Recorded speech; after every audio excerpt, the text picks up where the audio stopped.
یہ واقعہ بنی اسرائیل کے ایک نبی حضرت حزقیل علیہ السلام کی قوم کا ہے۔ حضرت حزقیل علیہ السلام اپنی قوم کے ساتھ ایک شہر کے اندر رہا کرتے تھے۔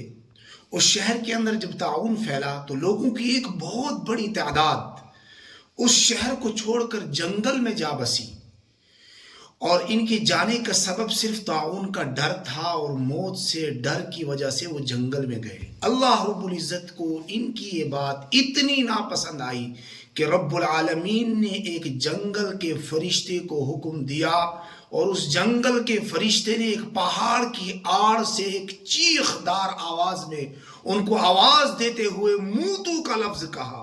جیسے ہی یہ لفظ کہا تو 70 کے 70,000 لوگ ایک دم مر گئے، ختم ہو گئے۔ یہ واقعہ اتنا خطرناک تھا کہ تاریخ نے پہلی بار دیکھا کہ ایک ساتھ 70,000 لوگوں کی موت ہو گئی۔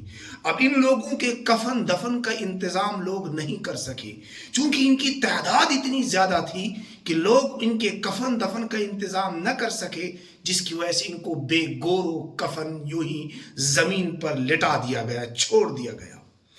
ان کی لاشوں سے بدبوئیں آنے لگی، یہاں تک کہ ان کی لاشوں پر کیڑے پڑ گئے اور بدبو سے پورا جنگل بھر گیا۔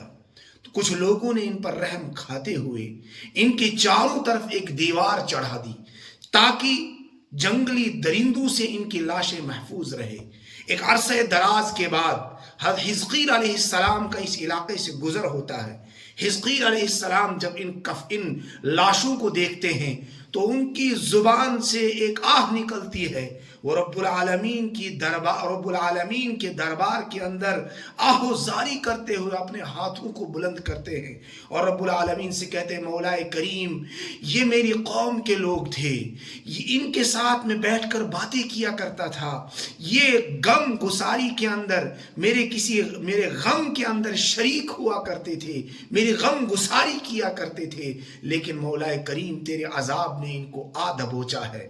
اسی آہوزاری کے درمیان میں رب العالمین سے کہتے رہے، مولا کریم، ان کے جانے کے بعد میں اکیلا سا رہ گیا ہوں، مجھے اکیلا پن محسوس ہوتا ہے، رب العالمین تو ان کو معاف فرما دے۔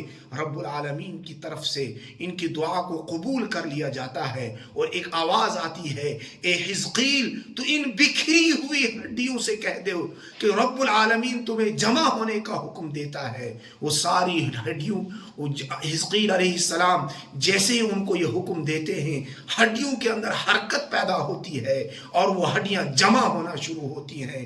پھر دوسری وحی نازل ہوتی ہے، اے حزقیل، ان سے کہہ دے کہ گوشت پہن لو۔ یہ ساری کی ساری ہڈیاں اپنے اوپر گوشت پہننا شروع کر دیتی ہے۔ تیسری وحی نازل ہوتی ہے، اے حزقیل، ان سے کہہ دو کہ رب العالمین کہتا ہے اللہ کے حکم سے کھڑے ہو جاؤ۔ ان تمام لوگوں کے اندر جان پڑ جاتی ہے۔ اس کا تذکرہ قرآن پاک کے اندر موجود ہے۔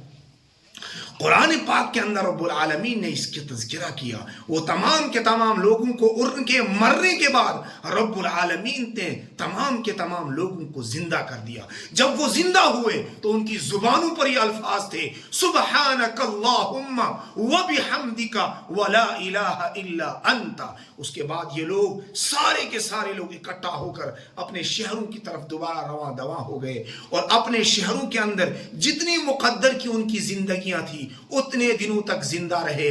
لیکن اس مرنے کی ایک نشانی ان کے جسموں پر تھی، ایک دھبا تھا جس سے ان کے جسم سے لاشوں کی بدبو آتی تھی۔ ان سے اور ان کی اولاد سے بھی، ان کی اولاد میں بھی یہ نشان تھا، اور ان سے مرنے والے لوگوں کی سی بدبو آتی تھی، اور وہ جو بھی کپڑا پہنا کرتے تھے وہ کپڑا میلا ہو جاتا تھا، اور وہ کپڑا کفن کی شیپ اختیار کر لیتا تھا۔ وہ علامت ہوا کرتی تھی کہ یہ اس قوم کے لوگ ہیں جن کو رب العالمین نے اس سے پہلے بھی ایک بار موت دی تھی۔